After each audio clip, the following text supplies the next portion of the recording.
Assalamu alaikum students, welcome to ChemZipper. I am Ijaz and today we will discuss about chemistry. तो हम start करते हैं chemistry chapter number first FSC part 1। उसमें जो हैं हमारे लेक्चर के कंटेंट्स आज के हैं और introduction to stoichiometry, importance of stoichiometry, terminologies related to stoichiometry, relative atomic mass, gram atom, mole and Avogadro number. इन चीज़ों को आज हम डिस्कस करेंगे और समझेंगे कि ये चीज़ें क्या है। सबसे पहले आते हैं इंट्रोडक्शन पे। इंट्रोडक्शन में जैसे कि लिखा हुआ है कि स्टोइकोमेट्री क्या है। स्टोइकोमेट्री ग्रीक वर्ड है जिसका मतलब है एलिमेंट्स मेजरमेंट, जिसमें स्टाइक्यून जो है इसका मतलब है एलिमेंट्स और मेट्रॉन का मतलब है मेजरमेंट्स। डिफिनीशन क्या है? डिफिनीशन मुख्तलिफ डिफिनीशंस हैं मुख्तलिफ सेंसेस में, लेकिन जो यहाँ पे डिफिनीशन हमने लिखी हैं वो ये हैं कि the study of the relationship between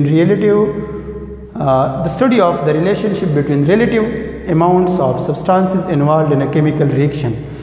किसी भी केमिकल रिएक्शन में कितनी अमाउंट ऑफ रिएक्टेंट इन्वॉल्व है, कितनी अमाउंट ऑफ प्रोडक्ट इन्वॉल्व है, कितनी अमाउंट ऑफ रिएक्टेंट रिक्वायर्ड है, कितनी अमाउंट ऑफ प्रोडक्ट बन सकते हैं, इसको हम कहते हैं स्टोइकोमेट्री। इसके साथ दूसरी डिफिनीशन ये भी हो सकती है कि calculation based on balance chemical equation is called stoichiometry. Balance chemical equation के बेस पे एक थ्योरेटिकल डिफिनीशन है जिसमें हम बैलेंस केमिकल इक्वेशन के बेस पे कैलकुलेशन करते हैं। अगर गिवन अमाउंट ऑफ रिएक्टेंट हो तो हमें कितने प्रोडक्ट दे सकते हैं, इसको हम कैलकुलेट कर सकते हैं। इसके साथ नेक्स्ट जो हमारे पास है वो है इम्पोर्टेंस ऑफ स्टोइकोमेट्री। स्टोइकोमेट्री की इम्पोर्टेंस क्या है? यहाँ पे जो हमने लिखा हुआ है कि स्टोइकोमेट्री हमें बताती है quantitative information about chemical reaction. ये हमें केमिकल रिएक्शन के क्वांटिटेटिव इन्फॉर्मेशन के बारे में बताती है। मिसाल के तौर पर कितनी अमाउंट हमें चाहिए और कितने प्रोडक्ट्स हमें चाहिए, इन चीज़ों को मालूम करने के लिए, इसके बारे में पता करने के लिए हमें क्या चाहिए? स्टोइकोमेट्रिक कैलकुलेशंस चाहिए। इसके बाद it tell how much of the reactant is required to form a specific amount of product. हमें कोई स्पेसिफिक अमाउंट ऑफ प्रोडक्ट चाहिए तो उसके लिए हमें कितने रिएक्टेंट की ज़रूरत होगी, ये भी हमें स्टोइकोमेट्री से पता कर सकते हैं। How much products could be produce under given conditions. Chemical reaction के लिए कंडीशन की ज़रूरत होती है, तो अंडर गिवन कंडीशन हम कितने प्रोडक्ट ले सकते हैं? हो सकता है अंडर गिवन कंडीशन हम 100% प्रोडक्ट ना ले सके, तो इसलिए हमें कंडीशन उसके हिसाब से चेंज करना होता है। लेकिन ये हमें बताती है स्टोइकोमेट्री की गिवन कंडीशन में हम कितने प्रोडक्ट हासिल कर सकते हैं। इसके साथ स्टोइकोमेट्री और केमिस्ट्री से जो बेसिक रिलेटेड टर्मिनोलॉजीज़ हैं वो लिखे हुए हैं। इसमें सबसे पहले जो है वो रिलेटिव एटॉमिक मास है। रिलेटिव एटॉमिक मास क्या चीज़ है? Relative atomic mass is the mass of an atom of an element compared with the mass of 1/12 of carbon 12 isotopes. सारे के सारे एलिमेंट्स जो हैं उनके मैसेज को रिलेट किया गया है कार्बन आइसोटोप के साथ। इसको as a scale, as a standard लिया गया है और बाकी जितने भी एलिमेंट्स हैं सब के मैसेज को क्या किया गया है? इससे रिलेट किया गया है, इससे कंपेयर किया गया है और सबको मास जो है असाइन किए गए हैं मैसेज। तो ये हैं एक स्केल के तौर पे इसको यूज़ किया जाता है। Relative atomic mass of chlorine जो है वो 35.5 mu है। Relative atomic mass of oxygen जो है वो 16 mu है। ऑक्सीजन एटम है ये। इसी तरह एक अहम पॉइंट लिखा हुआ है कि all the atomic masses of elements present in the periodic table when represented in atomic mass unit will be called relative atomic मास। ये सबसे अहम पॉइंट है। पीरियोडिक टेबल में जितने भी मैसेज गिवन हैं एलिमेंट्स के, वो सारे के सारे, उन सारों को अगर हम AMU यूनिट में रिप्रेजेंट करें तो उसको हम कहेंगे रिलेटिव एटॉमिक मैसेज। इसके साथ जो नेक्स्ट इंपॉर्टेंट टर्मिनोलॉजी जो बहुत अहम है वो है ग्राम एटम। ग्राम एटम का क्या मतलब है? अगर उसी रिलेटिव एटॉमिक मास को हम रिप्रेजेंट करें ग्राम में तो उसको हम क्या कहते हैं? Gram atom.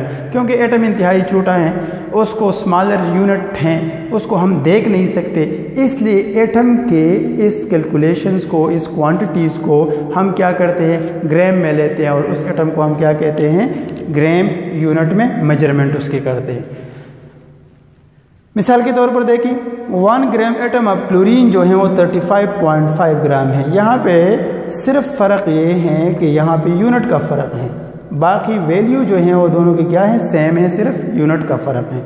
इसी तरह 1 gram atom of sulphur is equal to 32 gram. 1 gram atom of oxygen atom is equal to 16 ग्राम।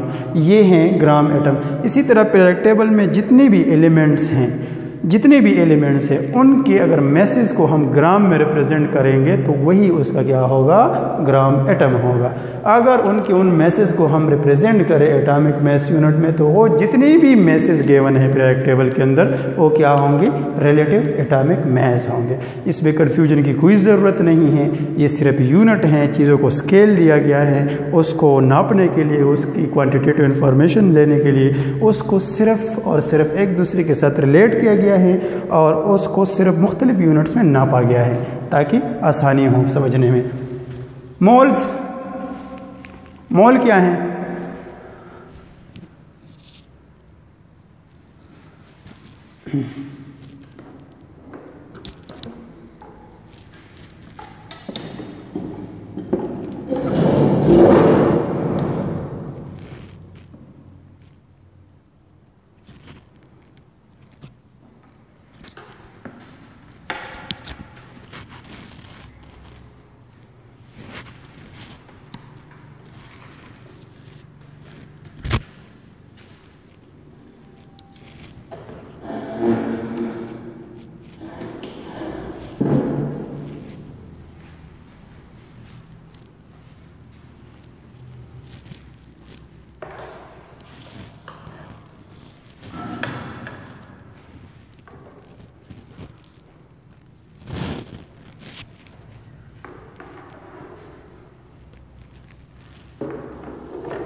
इसी तरह स्टूडेंट नेक्स्ट जो इम्पोर्टेंट टर्मिनोलॉजी है अबाउट द केमिस्ट्री और स्टोइकियोमेट्री है मोल। वैसे मोल हम फिज़िक्स में भी पढ़ते हैं कि मोल अमाउंट ऑफ सब्सटेंस है, हम चीज़ों को नापते हैं। मिसाल के तौर पर अगर हम शुगर को लें तो उसको हम kg यूनिट में मेजर करते हैं। अगर हम एग्स को लें तो एग्स को हम डोजन में मेजर करते हैं। इस तरह शूज़ को हम पेयर्स में उसकी मेजरमेंट करते हैं। और दूसरी चीज़ ये है कि 1 ग्रेस जो है वो 144 के बराबर होता है। इसी तरह केमिस्ट्री में सब्सटेंसेस के लिए, केमिकल के लिए हम मोल का टर्म यूज़ करते हैं, मोल का टर्म। तो इसकी डिफिनीशन मुख्तलिफ हैं, मुख्तलिफ सेंसेस में हैं, लेकिन जो सबसे प्रॉपर डिफिनीशन है वो है कि atomic mass, molecular mass, formula mass expressed in gram is called mole. किसी भी एटम के एटॉमिक मास को, किसी मॉलिक्यूल को के मॉलिक्यूलर मास को कैलकुलेट करने के बाद वो जो क्वांटिटी आती है उसको अगर हम ग्राम में रिप्रेजेंट करें तो उसको हम 1 मोल के बराबर लेंगे। इसी तरह फार्मूला मास, ये चीज़ें सेम है।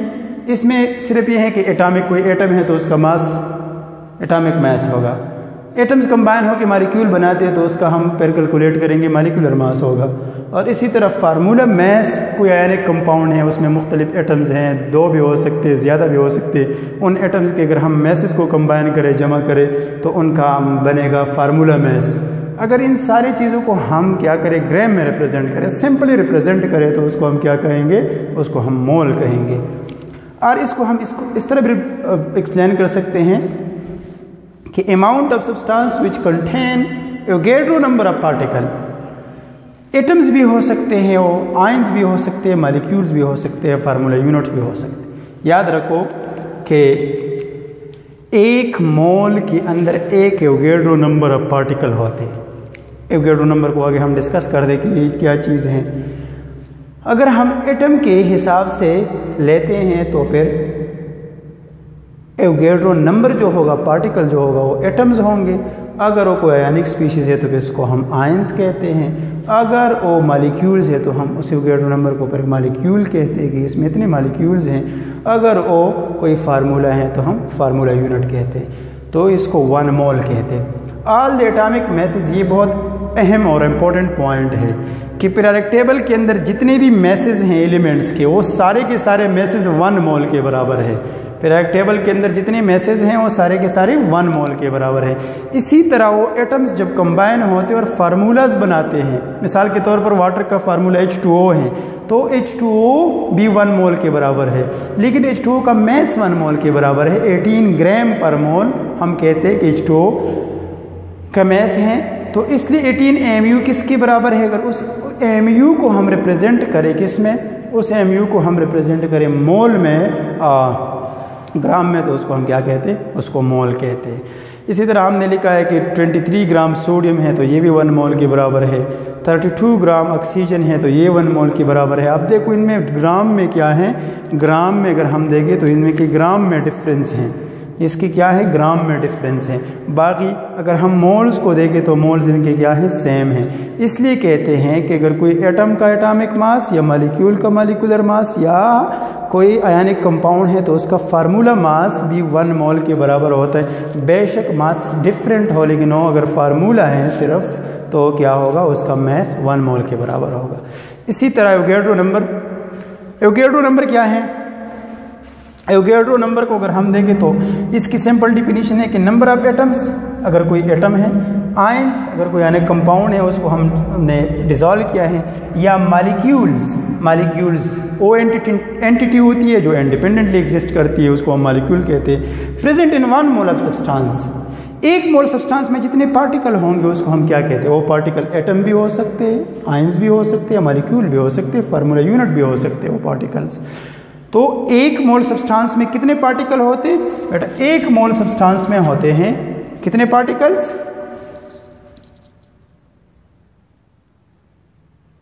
1 मोल सब्सटेंस में होते हैं Avogadro number of particles. Avogadro number क्या है, 6.023 10 to the exponent 23। इसको हम एवोगैड्रो नंबर कहते हैं। ये एवोगैड्रो नंबर इंट्रोड्यूस किया था किसने, एक इटालियन साइंटिस्ट था, उसने इस एवोगैड्रो नंबर को मेजर किया था, और इसकी वैल्यू ये है, जो उसकी न्यूमेरिकल वैल्यू है वो है 6.023 10 to the exponent 23, और इसको रिप्रेजेंट किया जाता है बाय Na।